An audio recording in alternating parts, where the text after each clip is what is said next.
Қайырлы таң баршаңызға, құрметті серіктестер, марафоншылар. Бүгінгі күндеріңіз берекелі болсын.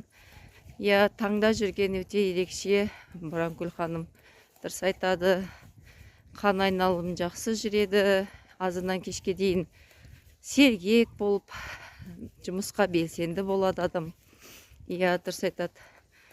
Алла барлық сіздердің ауруларыңыздан айықтырып, осындай дендеріңіз сау етсін, байқуатты болайық.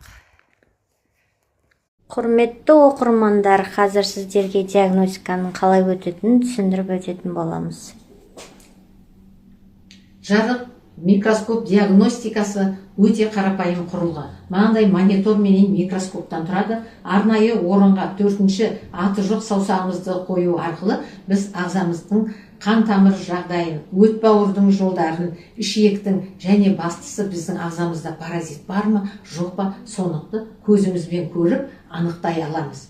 Егерде барлық аурудың алдын аламын деп, я болмаса созылмалы ауруларымды бәсеңсітемін деп ойласаңыз, осы жарық микроскоп диагностикасын өтіп, ағзаңызды сапалы түрде тазалау қажет болады.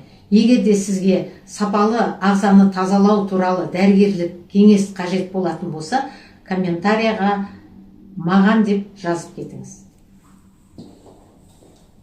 Жазыңыздар, барлықтарыңызға дәрігерлік кеңес тегін.